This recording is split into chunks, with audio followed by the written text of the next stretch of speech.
Hello, I'm back. It's getting colder now. No, it's not. It's Arizona. It's still hot. Okay, we are still in the 90s, but it's already the what, 22? September 22, first day of fall season. Oh, pero we're still very hot. Not just warm here, but hot. Today I'm going to um share my garden, like overview of how it looked like during warm season, especially summer. And because I'm going to uh, trim my sugarcane, or in Tagalog, magtatapas ako. And I'm here in the front yard, okay? Garden here in the front yard. So I'm just going to show you a quick overview of the front yard, and I'm going to focus my video on my trimming or chopping of my sugarcane here beside the number one moringa tree here in the front yard. So let's start here in the uh, southern eastern what is this, east southern part of the yard. So welcome back. I will post this in my YouTube channel, so I have a I have a copy of this, and just be with me if you're free. Just join me and see uh, how my desert garden looks like after the brutal summer heat. Okay, let's go. So right here is the 2-year old what's this, banana, and yan, mayroon ng bunga. It start fruiting already, one fruit, but it's already September, so I'm not really sure if it will uh, you know uh, mature, because winter is coming. But I will just let it be, and let's see. I will make another video for that, of how it will be doing after around winter time, and after winter, let's see what will happen. This is the moringa lane here in the eastern side of our front yard garden. This is the 40-footer garden bed, and I have here all of the native bushes, right? The This is just a volunteer, the lantana and this brittle bush. But I just keep this lantana really good because, oh, look at that, the butterfly are enjoying the flowers. And there's so many butterfly this time after the rain that we got during the monsoon. And that's how my moringa look like. And yes, I am very busy harvesting good leaves for my dehydrated leaves, powder, and for my capsule. And yes, that's it. That's how it looked like. That's how it looked like. So it's really like, multi-purpose. It's just like a fence dividing the between the neighbors' property, like that. And the sugar cane, it protects the this very sensitive moringa during winter time. So it keeps the bottom part of the moringa tree to be warm. And that's my challenge for today. That's the number one moringa tree I have, 6 years old. And that sugarcane, it's already old. I'm going to chop that down, so to clear it before the winter. But I'm going to add more steer manure on that. This one, it's not ready for harvest yet, so I will just let that be. And so this is the sweet potato. It covers the ground during the summer. It helps the ground to be like cooler than just plain rocks. And it really helps, and it makes my yard here in the front looks green, like, and like, not like desert, because if you look around, that's how our neighborhood look like. It's really bare, it's just all rocks. But here in my yard, I'm proud to say that after 10 years of gardening, it has a really good result, and I'm happy. and I just want to continue what I'm doing. And yes, that's the other side. This is the western side of my garden in our front yard, and that's the only moringa tree branch that I observe if it survived from cuttings. And yes, this is the successful, yeah, one. It's really big, but the rest are still small, but they survive, they are alive and struggling. And that other one also is from the cuttings, and yes, it's even flowering right now. And the lane of sugarcane and combination of sweet potato. This one, I'm going to clean this one. I don't have my gloves yet, but you know, in gardening, especially with the sugarcane, you need to wear gloves because the leaves are hard, and it might cut your hands. But well, marami ng kalyos ang kamay ko, so still I need to protect my hands. And this, I just want to show this one because this one has a different malunggay from cuttings, from seedlings, and like that. This is like a comparison. I planted this one last year, September, so this is exactly 1-year-old trees. And as you can see, the trees that planted from seedlings are doing well. The cuttings are thriving, and like 50-50, half of it survived and half died during the winter time and very hot summer, and that's it. You cannot really assure that the cuttings have a high rate of survival. So I really recommend to plant seedlings from seeds. And yes, that's how it look like now. So that my height is just up to here. If that's up to there, I'm already 5'2", so that's already like in 10-footer height. So I'm going to control the height so it won't be so hard to harvest the leaves. And yes, that's how it look like. So my job is going to clear that sugarcane there beside my moringa tree, because I'll be harvesting leaves on these big trees too. And yeah, because tomorrow is Thursday. That's our schedule of the green bean. Yeah, yun yung schedule namin na ipipick up ang green bean. So I need to clean the garden, get all the garden trash na hindi ko malagay sa compost pit, at yun ang ilagay ko dito sa bin for collection. So parang garden trash siya.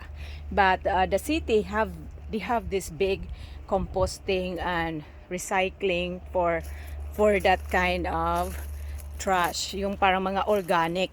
So doon din i-decompose din nila yon at tapos ibabalik sa mga tao. Yan. So of course, with the moringa tree, dahil it's big already, malalamig ang ilalim, right? It's really give a good shade. Kaya ang asawa ko nagustuhan din niya kasi it helps the house getting like shaded part. But and sometimes some area there in the roof get shade during there's a certain time of the day na magka-shade ang roof. Kaya iti-trim ko rin dahil we're going to have what's this, solar panels that we're going to install. We're still waiting for that for the people to install, but that's what gonna be up there in the roof. And yes, that's gonna be my task. It's noon time here, right? I'm that crazy. I was busy in the morning, and since this is the time that I can do it, I will try to do it. So I'm going to wear mask because maalikabok ang sugarcane. And then I'm going to wear mask. I'm going to wear gloves also. So we need to protect ourselves when we're doing this gardening task. Kasi para hindi magkaroon tayo ng mga cuts and other problems sa skin or sa ating respiratory system. Sa baka kung hikain kayo ganyan, so baka maka-trigger ng hika. I have sinusitis, kaya I need that kind of protection on any dust or whatsoever, pollens like that. It trigger my sinusitis. So every time I'm outside here in the garden, nagwe-wear ako ng mask. It's not because there's a virus. Yeah, there might be, but it's better safe than sorry. So kaya always be safe. And here is the the thriving rose garden. I have sunflower. Nag-enjoy na ang mga lovebirds nito. I-trim ko rin ito kasi fall season. Yan ang schedule ng trimming, trimming, pruning, ganyan. Ikakat ko yung mga dead branches para maging malinis, and then it will start resprouting new branches, and around Thanksgiving magkaroon din ng magandang flowers dito. And yun, and ganun lang. So of course, sunscreen. We need to protect ourselves with that. Sunscreen, and mag-mask ako, and then mag-wear gloves. And nasa tripod lang itong ko, phone. I'm just taking videos through my phone. So, I'll be wearing gloves. Yes. So, I need to find a shady spot to get a view to get the view of my tapas. In Bisaya, magtapas. In Tagalog, baka ganun din, magtapas. Ng harvest ng sugarcane. Kasi Bisaya ako. So, yan. We're facing south. We're facing south here, and that sugarcane. I keep the sugarcane to protect this moringa tree when it was still very young. Kasi during winter time, mayroon kaming killer frost, no? Killer frost. Wala kaming snow, but we have that killer frost. Big chances. Pag hindi ma-protect ang moringa, which is very cold sensitive, mamamatay talaga siya. And I've been trying to plant moringa for 3 years before this one survived, and this group here. Kaya with the 3 years that I've been trying, so I learned the hard way. Kasi noon walang mga garden group. Wala akong napagsalihan na garden group na where I can learn something, paano i-protect itong mga tropical plants natin. Kasi of course hindi naman sana yung tropical plants sa climate dito, and Arizona climate is really very arid. That's why we call here Arizona. It's a arid climate, a very challenging climate. The ground is more on caliche. Caliche is like hardened sand, dust, and all of that. Na parang naging semento na siya sa sobrang tagal na nasa ground. Na parang semento na talaga siya. Ang tigas-tigas, kaya walang nabubuhay na halaman kasi it doesn't hold the moisture. Hindi, kung magtubig ka, dadaloy lang yung tubig, hindi siya nag-absorb dahil it's like very hard, parang concrete, ganon. So join me, hopefully view lang kayo, okay? And yan, mag-start na ako. And luckily it's under the shade, so yun lang ang under the shade ako, kaya easy lang. At in topping this, ito ang masasabi tuwa kasi nagamit ko yung tools ng husband ko tulad nito, salt oil, right? Pero mas easy ito na gagamitin ko for cutting this one. Oh, roll ang anak ko. Easy lang talaga ito. Kaya mabilis ng ating pag nag-outlet ang ako ng tubo. Pwede ito pagkarin mo. Pero for now, I will just put it in the bin. Kasi pag may nangangailangan ng pangtanim, kasi ang ceiling may pangtanim, ganyan. I have other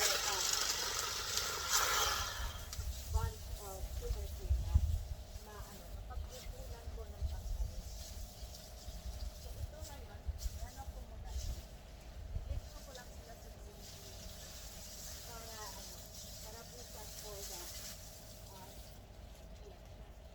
collection ng ano, ng mga organic waste. Organic waste from the garden. Kasi noon ang hirap kong mag-chop ng sugarcane without using these tools. Kaya ano lang yan, para-paraan lang. Right? Para-paraan lang. And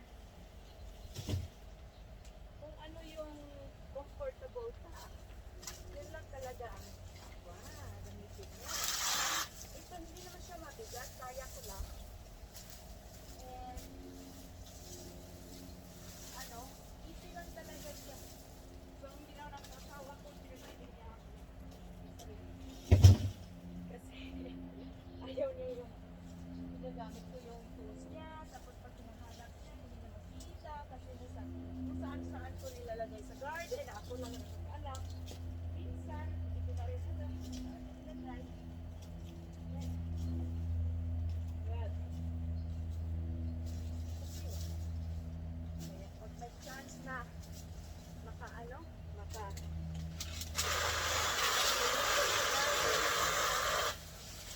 na gawin ko right now. So, I just really need to clear up this sugarcane kasi ang haba na niya. Sobrang taas na siya. So, pwede ko rin ito. Marami kasi na ako. Pwede ko rin itong kainin. Ganyan. Pero pinipili ko lang yung magaganda na ano. Na magagandang. Ano ba tawag? Hay. Diba? Ito ano rin siya. Ready na to for replanting.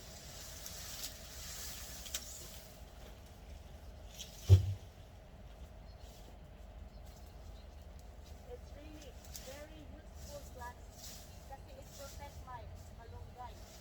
I combine it, you know, what is this? It's companion. It's a companion plant to my moringa tree. Na during monsoon season, yun yung parang tag-ulan sa amin. Parang tag-ulan sa amin na wala masyadong ulan pero mas maraming hangin. Wala masyadong ulan, more on hangin. Ganyan. Monsoon season, ano yan, sobrang malakas ang hangin bago dumating ang ulan. So pag wala itong sugarcane, it will shake my tree. Big chances na tutumba ang puno na ito. Kaya I keep this sugarcane. And it really protects the malunggay. Bali, naging ano siya, windbreaker.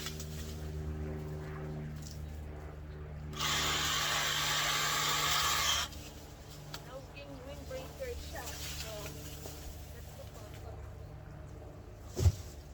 All of the plants that I incorporate here, may kanya-kanyang ano sila purpose.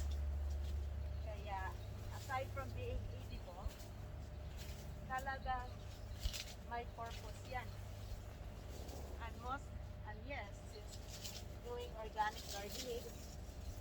Ako, ano lang yun, matirang matibay lang dito. Kasi, of course, hindi gumamit ng pesticide and mga lason, no? Pesticide to kill the fish in the garden. So, yan. Saya-saya ng mga mga bugs. Ngayong season yan eh. Aphids, mga stinky squash bugs, ganyan.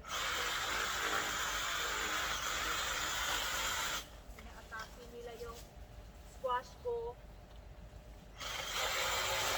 Like, okay sila doon. Matirang matibay na lang din ang squash ko.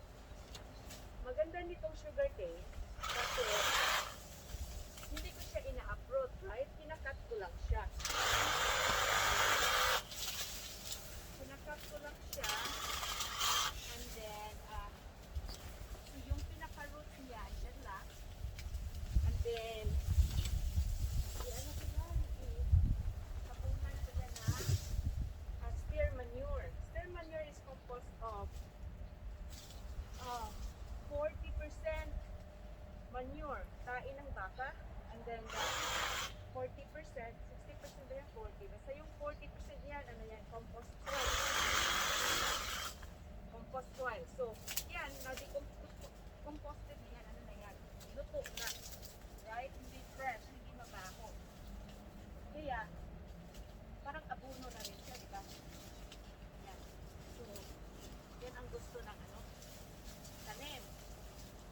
And matamis ang ano, sugarcane. Matamis yan. Pinipili ko lang yung matandang cane. Yan ang sinachop ko.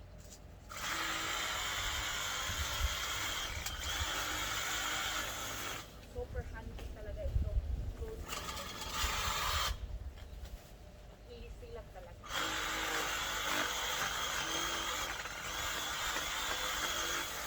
Mapabilis yung ano ba natin. Yung ginagawa natin. Mabilis lang. And, kasi yun ang kailangan natin dito. Kailangan mabilis tayo sa ano mga ginagawa natin. To catch up the other chores. Eh ako, akin lahat ang gawain bahay. My child, tinuturuan ko yan sila mag-take ng kanilang room clean, ganyan. But I just want them to focus on their studies at practical. Yan. Yan. Kasi sila, hindi na sila nag-iisip ng tubig. Diba na inumin tulad ko dati. Old school. Yan.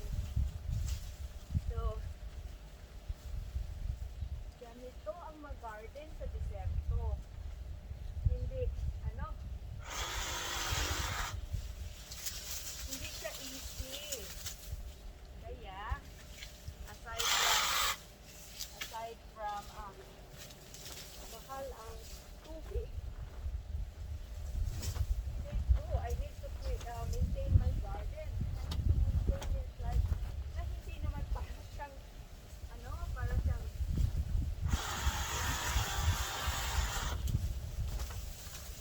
jungle, di ba? Okay lang pwedeng parang jungle. Wag lang yung masyadong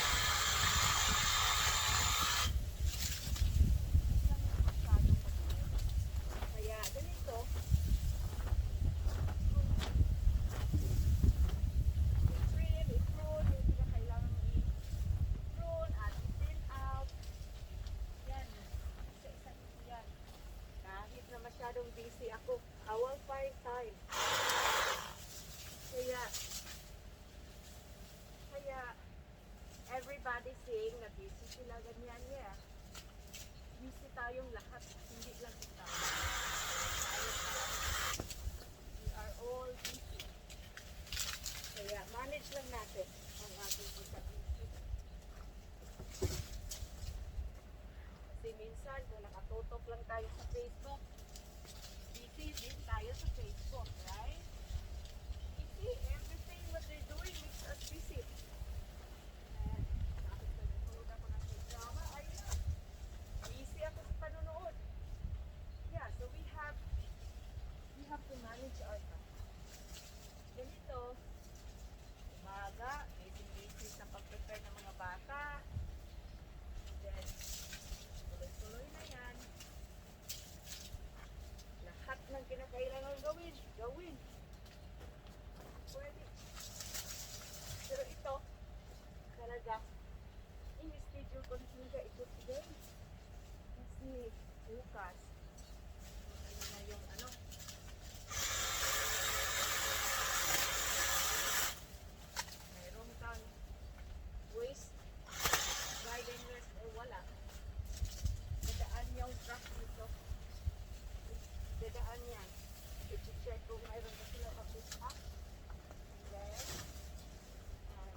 pala. Okay, fine. Pero sayang, di ba? Sayang kasi we are paying also the service. We're paying the service. That's the city service. That includes sewer water. And ito. Ganito. And,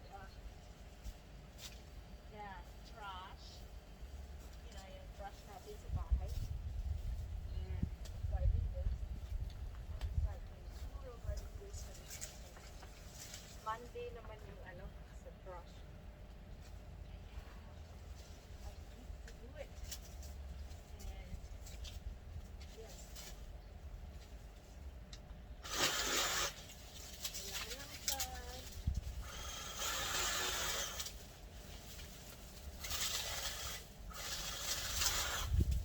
Wala. Tapas-tapas lang.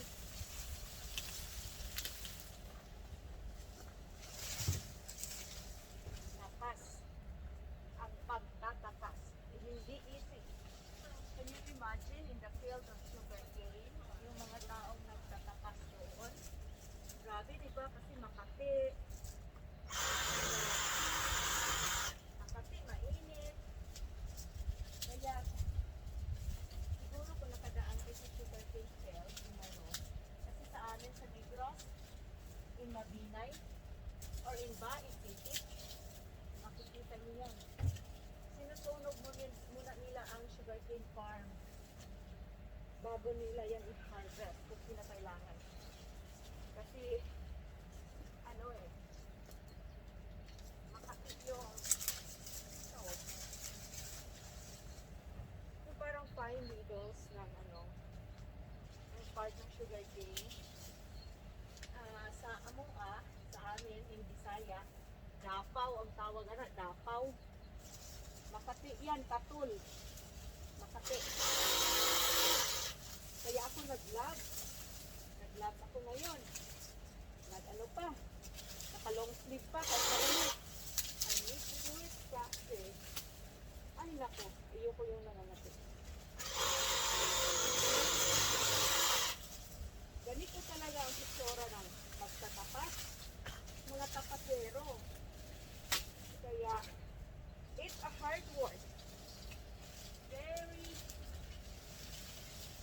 Very, what's this? Laboring job. Tapos papasanin pa nila yan, di ba? Papasanin nila yung tubo. Iaakyat nila sa truck. Yung mga iaakyat nila yan. Ang bigat, nako. Diyos ko, ang bigat. And you know what? I'm not sure magkano yung sweldo nila doon. Pero, I'm sure hindi kataasan, right? Hindi yan, but it's a very hard labor. Kung ano pa yung mga hard labor, yun pa yung mura ang sweldo. Ay, naku. Yan ang totoong buhay. Yan ang totoong. Yeah. Kung ano man meron kayo ngayon, i-compare ninyo, diba? It's actually thankful na kasi hindi lahat like sa lang dito. Yung alam mo, yung plants lang ba ito? Hinihingal na ako. Ay, Diyos ko. Ilang harvest na kaya ang ko ngayon. Hinihingal na ako. Oh my goodness. And, ako, idiretso mo lang ito sa yan lang. Hindi ko na ito tatanggahin at i-akyat sa sa truck. Pero oh my God, hingal na ako. Gracious. Super out of shape. Kaya, saludo ako dyan sa mga ito maganda ang chain na ito. Pang-uson ko ni mamaya. Pang-uson is sa Tagalog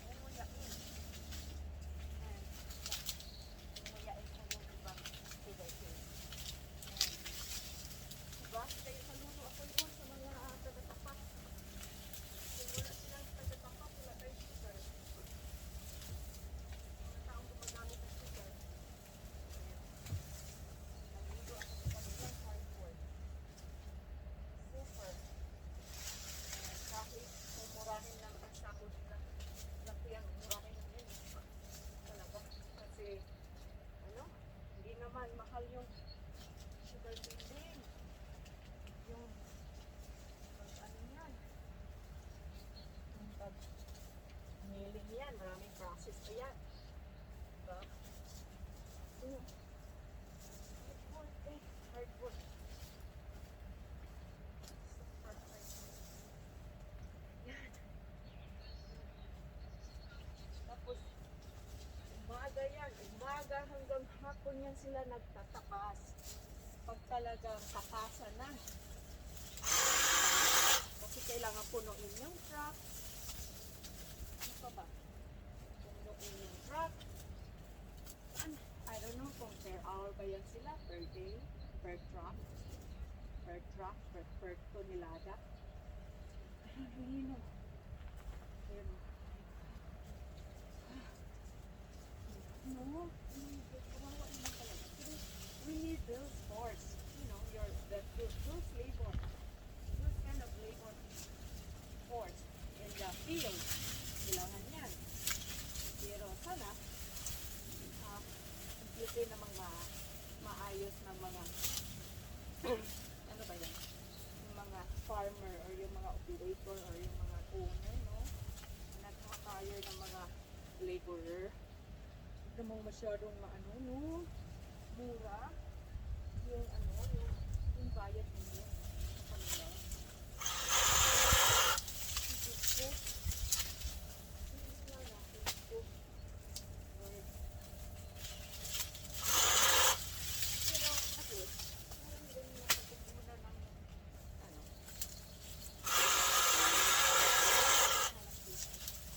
so, itong ganitong tapas-tapas sa mga ano, sa mga area na may mga sugarcane, for sure, it's seasonal din na ito kasi by season din naman yung pag-ano. Tubo, kailan yung tagaan, ready harvest. Dito sa garden ko na observe ko, mag-start din mag-sprout by March. Okay, take natin yun ha. Kung itatanim mo yan sa March kasi spring, mag-sprout yan sa spring. Ita-sprout ng spring, ganito, around this time, fall until up to December, pwede na ninyong harvest, niya-niyain ninyo kung nakikita yung ano nyo ngayon. But of course, always remove the skin.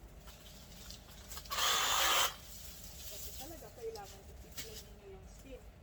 Tigas kaya yan. Ayan.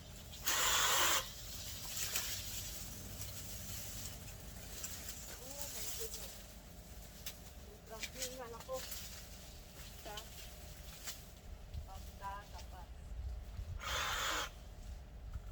Sobrang hingal kasi nagmas. Mainit.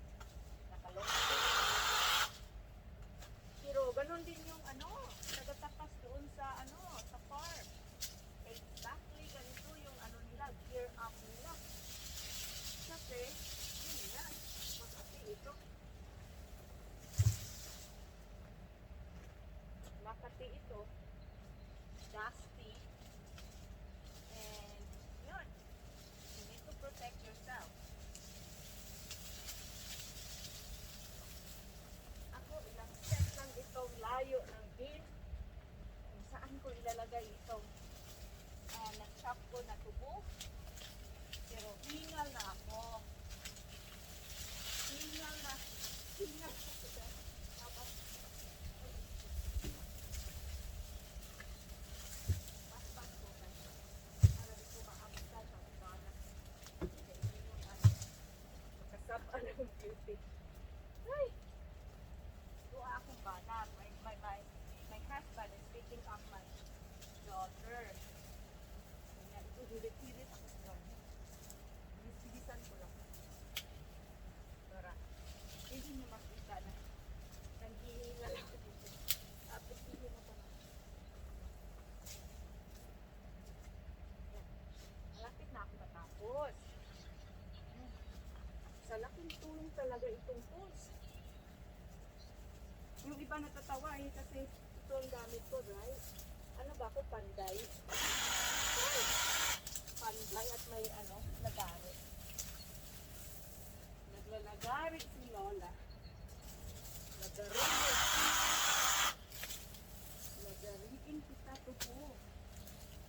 takot. Yan. Iwan ko lang yung ilang piraso na maganda ang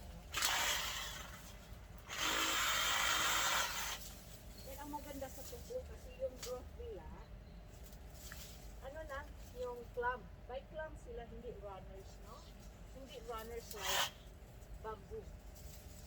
Talaga nakokontrol mo ang nila, ang pag-multiply. Kasi i-check mo lang yan dito at tutubo yan ng bagong growth. So, dito din ang tubo. Hindi na kung saan-saan.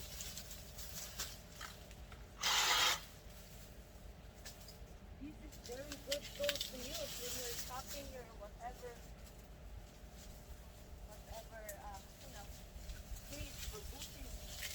Like you're chopping sa gardening.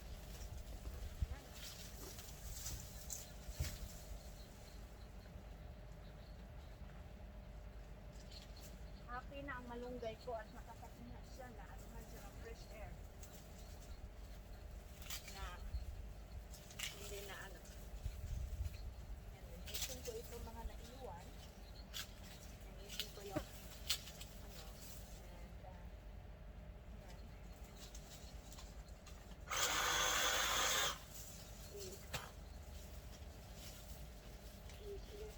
lagyan ng share manure. Pareho yung mga bagong tubo, meron silang kanilang own fertilizer na natural, organic. Yan lang yan. Kahit ano mang gagawin natin, we need to really take time para may makikita tayong result. Yeah, everybody's busy.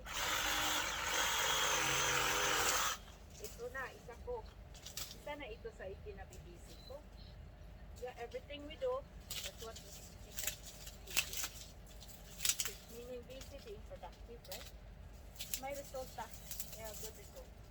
Good results kasi ito, nalinis ko.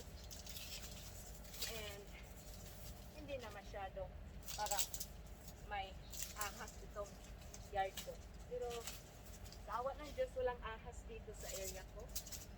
Takot ako sa ahas. So, yan. I'm happy gardening here. Kahit very challenging. And sobrang init, mga sister. Sobrang init. Kaya, maganda ngayon, nasa shade. Hindi nga pa rin. The temperature is still the same.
lalo na yung mga kinakain natin, ginagamit natin sa ating katawan.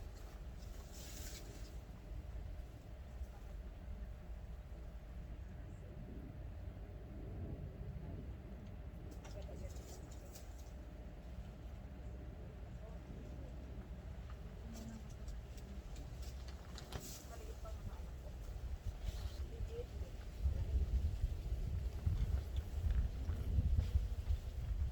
Sa mga bisyo-bisyo natin, bisyo man lang tayo. For the garden, bisyo ito eh. Kasi we spend our time there. We enjoy what we are doing. The bisyo na ito, hobby. Yan. Hobby. Iba kasi ang pakinig sa ano no, sa term natin, bisyo. Pero sa English, hobby. Bro. Social hobby. Hobby na productive hobby. Hindi yung hobby na ano, the other way. Maraming mga klaseng hobby, diba? Ito lang yung ano. Yan. So, ano na siya. Kunti na lang yung naiwan, right? Kasi ito yung, o sa ano pa sa mga, ito yung mga bata. Ito yung mga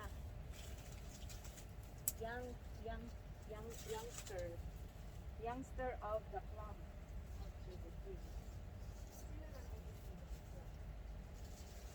By next year, dadangin na naman yan.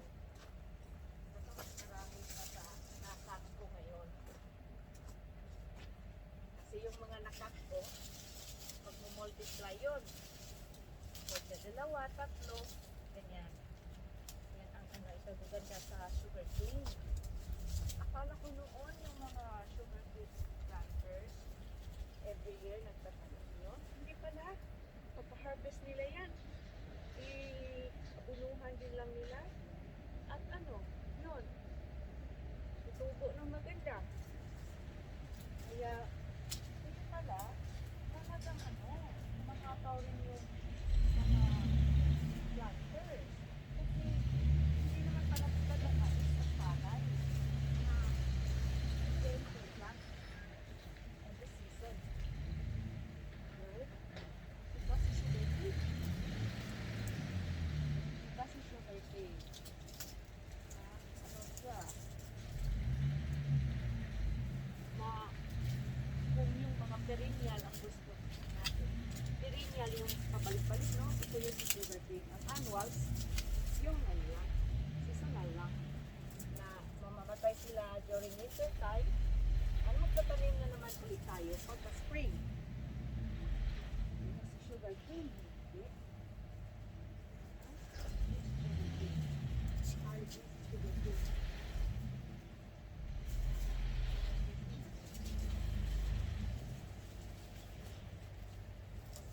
So, lagyan ko na lang ng sperma here. Good.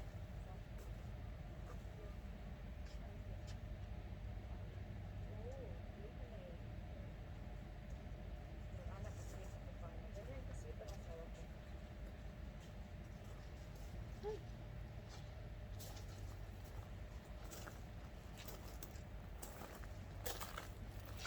Timing, no? May award.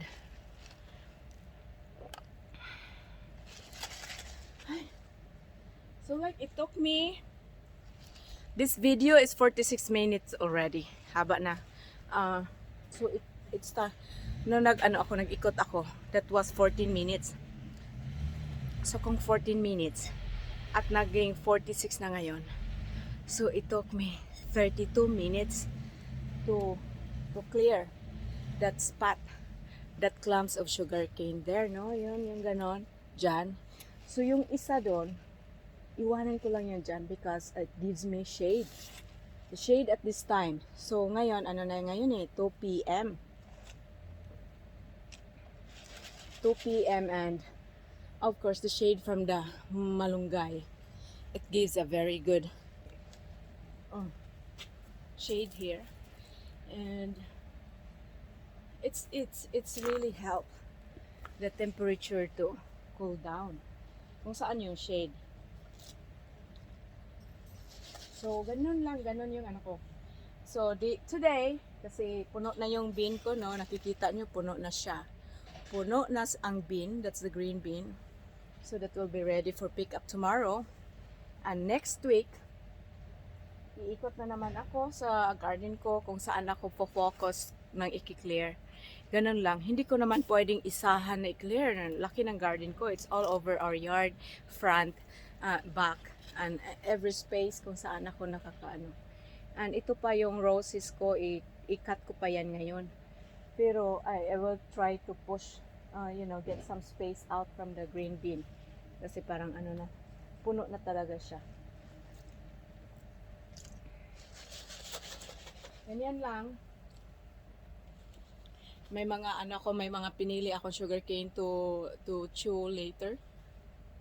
Pero aalisin ko yung hard skin ng sugarcane, of course. Tapos kunin ko yung nodes niya, yung yung matigas na part in between. Tapos yun, divide ko yan. Divide the cane kasi round yan, no? I-divide ko yan into two like a stick. Yan, i-choke ko yan. Yan lang, enjoy mo yung sap ng sap ng sugarcane. Matamis, of course, is sugar, but it's the fresh, the super fresh raw sugar. Yan. So, hindi mo naman kainin ang buong clam, di ba? Konti lang naman ang kainin mo. So, just to satisfy yourself, then okay din lang. Hindi ka na makadiabetes niyan. And, ganun lang.